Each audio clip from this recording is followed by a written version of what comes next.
Hoje a gente vai ver aqui um pouquinho, vai entrar um pouquinho do assunto que eu falei para vocês ontem, né? Essa semana a gente vai ver indutores e capacitores, tá? Em um circuito indutivo e um circuito capacitivo, tá bom? Assim,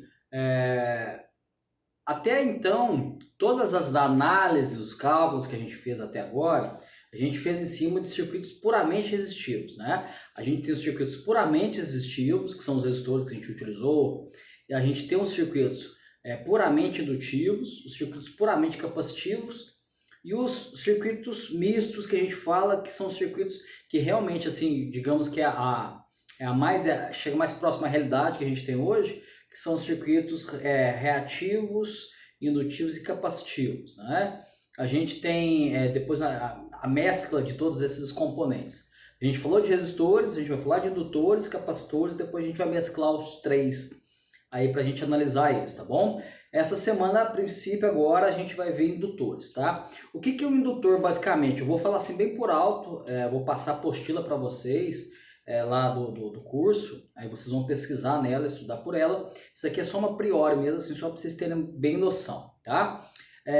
O que se forma um indutor? O que seria um indutor? O indutor, ele seria um rolamento, uma bobina, né, propriamente dita, normalmente rolamento de cobre. Quem trabalha com eletricidade, quem já viu, eu já vi alguém postando aqui no grupo, confesso que eu não lembro, o rolamento de transformadores, ele é uma bobina, né? Um transformador é um sistema quase que puramente indutivo, né? Motores são sistemas bastante indutivos, né? Tudo que se envolve motor que tem bobinas, né, de cobre ali, envolve. Essa bobina, indutores, ela pode ter tanto um núcleo ferroso, quanto ela não precisa ter um núcleo, tá? Isso é independente. Aí, o que acontece, tá? A gente vai fazer algumas análises sobre os circuitos indutivos, mas antes disso eu só queria passar assim, um detalhe principal, de uma das principais características do que o indutor faz no circuito elétrico, tá bom?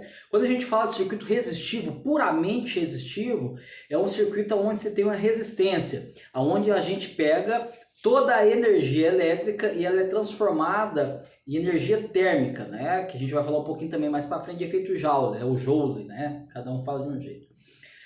Então, por exemplo, um chuveiro elétrico, que mais? Um ferro de passar roupa, são circuitos basicamente puramente resistivos, né? É aquele circuito que ele pega energia elétrica e transforma em outro tipo de energia. A gente falou lá no início, vocês lembram? Né, que no nosso meio nada se perde, se transforma. Então, o que acontece? Esses equipamentos eles transformam a nossa energia elétrica em energia térmica, né, que são os puramente resistivos. Então, basicamente, toda aquela energia que a gente tem ali, fornecida pelo sistema, ela é aproveitada pelo equipamento, né? Então, a gente são de equipamentos que tem fator de potência 1, é um fator de potência muito bom, ele aproveita basicamente todo, ou seja, a potência ativa dele é igual à potência aparente, né? A potência aparente é igual à potência ativa. Ele basicamente não tem potência reativa, a gente vai falar disso mais para frente. Aí o que acontece, tá? Vocês lembram que eu falei um pouquinho para vocês lá do círculo trigonométrico, lá no início, né? A gente vai ver ele um pouquinho agora, as referências dele. Por quê? Porque quando a gente fala de indutores, capacitores, circuito resistivo, indutivo, puramente resistivo, enfim, a gente vai, isso tudo é para a gente focar num tema muito interessante que vai ser a convivência nossa de quem realmente quer trabalhar com eletricidade praticamente a vida toda, tá? Eficiência energética, né? E quando a gente fala de eficiência energética, a gente não pode deixar jamais de lado o nosso fator de potência, né? Então, assim, para a gente entender como é que é o fator de potência, fazer a correção dele, como que funciona, deixa de funcionar, a gente vai utilizar os princípios lá daquele círculo trigonométrico, né, dos ângulos de defasagem que a gente viu lá no início em trigonometria, tá? A gente vai usar os princípios dos indutores e dos capacitores, tá bom? Para a gente dar uma olhadinha, inclusive até dos resistores também, tá? Basicamente, assim, por alto, o indutor, na verdade, ele não é um equipamento que nós, por queremos, inserimos no circuito. Ele é um equipamento que já está no circuito, tá? É característica dele lá. O motor já está ali, né, de de um liquidificador, de um ventilador, um próprio motor elétrico, né, de uma indústria, enfim, né? Esse motor, a característica dele já é um motor a indução, né, os transformadores, enfim, tá? E aí qual que é a característica básica para a gente explicar para vocês o indutor, né? Eu colocando o desenho dele aqui, seria mais ou menos isso aqui, tá? Uma bobina, né, um fio de cobre. Isso aqui é uma bobina, tá? Lógico que é o mais próximo, inclusive isso aqui é o símbolo que normalmente se utiliza em circuitos, tá? O indutor, bacana. Aí é uma característica muito interessante desse indutor. O que acontece? Quando eu insiro uma corrente nesse cara aqui, ó. Quando eu insiro uma corrente nesse cara, ele gera uma corrente reversa. É lógico, de menor proporção, tá? Aí quando ele faz isso, acontece uma coisa muito interessante no nosso sistema elétrico, extremamente interessante. Quando sai da nossa fonte, a nossa tensão e a nossa corrente são as duas propriedades assim extremamente importantes, né, que a gente conhece. Elas saem juntas, digamos assim, tá? Elas vão juntinhas. E aí quando elas encontram um resistor, a gente já viu as análises que a gente faz, queda de tensão, a DDP de cada resistor, a corrente de cada um. Quando ela encontra o indutor, o que acontece? A tensão nesse cara ela passa com uma facilidade maior do que a corrente. Por quê? Porque a corrente, quando passa por esse indutor, gera uma corrente reversa, que seria essa vermelhinha aqui, né, que é proporcional, né, a essa corrente que é inserida no sistema. E aí o que acontece? Não é que a corrente não vai passar por esse indutor. Ela passa, só que ela atrasa um pouco. Tá? Acontece um atraso nessa corrente, ou seja, a tensão ela fica adiantada em relação à corrente em um circuito indutivo. Tá? Quando isso acontece, uma defasagem entre a tensão e a corrente, tá? A gente vai ver isso bastante.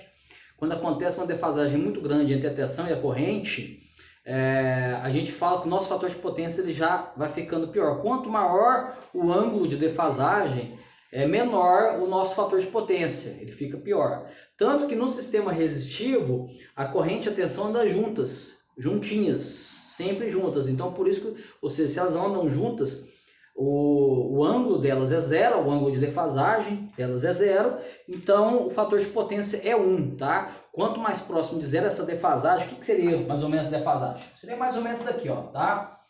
Eu tenho aqui uma tensão, né, vou chamar de VA, no ângulo zero, por exemplo, né? A gente viu lá o círculo trigonométrico, tá? No ângulo zero, beleza? Ou 360, certo? E eu tenho uma corrente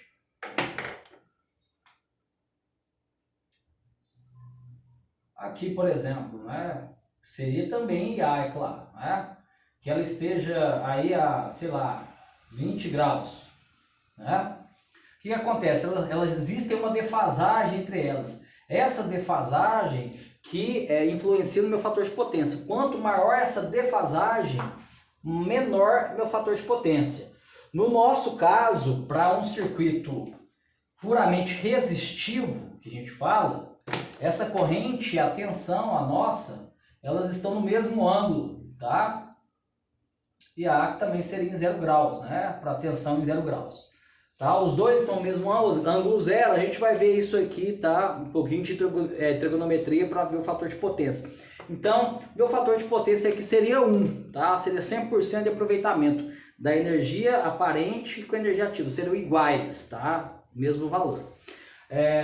Quanto maior a defasagem, menor meu fator de potência. Então, em sistemas indutivos, que a gente tem motor, indústria principalmente, a gente tem muitos indutores, então o meu fator de potência ele cai muito, tá? Esse fator de potência ele é regulado pela agência regulatória, né, que é a ANEEL, de energia elétrica, tá em 0,92, tá? O fator de potência ele não tem unidade de medida, não é porcentagem, 0,92 ohms, não, é 0,92, tá?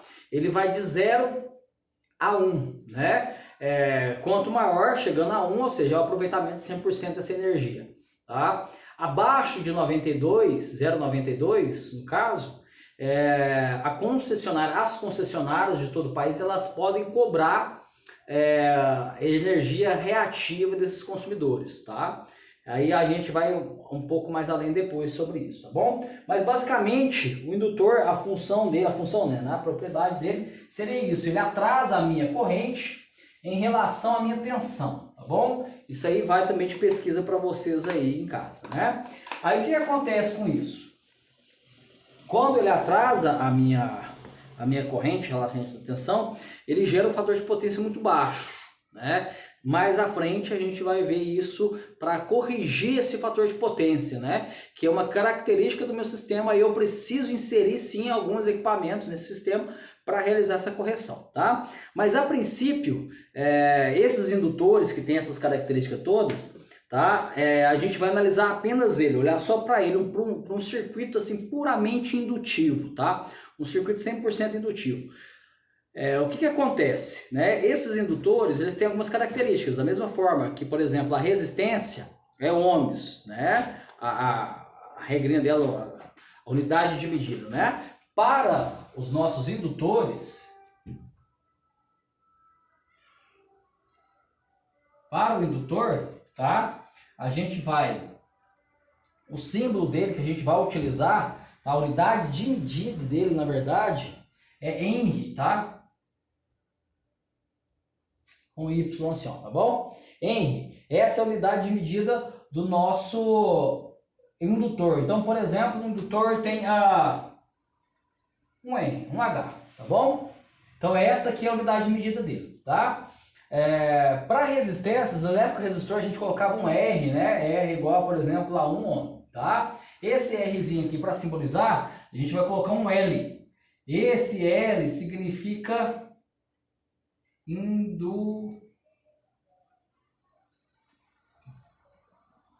indutância, tá? Ou seja, a indutância do meu indutor vai ser, no caso aqui, L é igual a 1 Henry, tá? Esse é o valor da minha indutância, uma característica que ele tem, tá bom? Depois a gente vai ver só isso mais a fundo. Aí o seguinte, uma outra característica é o seguinte, vocês lembram que eu falei para vocês lá bem no início que todo equipamento, tudo, tá, no nosso sistema tem resistência, todos, tá? Inclusive indutor, capacitores, enfim, todos têm uma resistência interna deles. A resistência do nosso indutor, ela chama-se reatância indutiva, tá? Reatância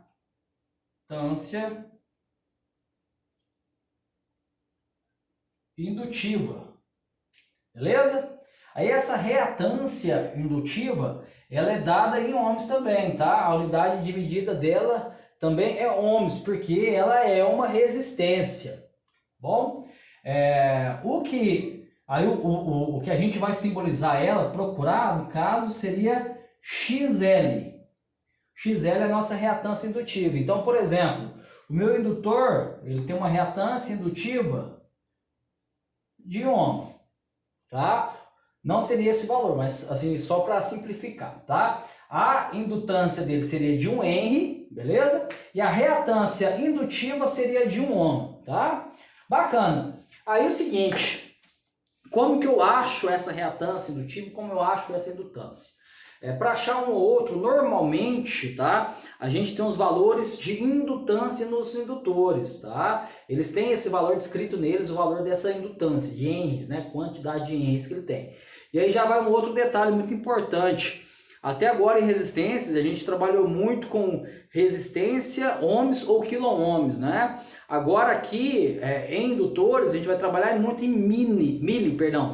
mili-henries, tá? A gente vai estudar isso aqui bastante e é bem interessante vocês terem noção, dar uma revisada nisso lá para trás, aqueles múltiplos e submúltiplos que a gente viu, né? Então, bacana, como que eu acho essa reatância indutiva, né? Aí assim, no meu circuito, eu também tenho circuitos indutivos em série e em paralelo, da mesma forma, tá? E aí para me achar isso tudo, eu preciso encontrar a minha reatância indutiva total ou a reatância indutiva de cada um, tá bom? Para isso a gente vai usar uma fórmula que a gente encontra a reatância indutiva.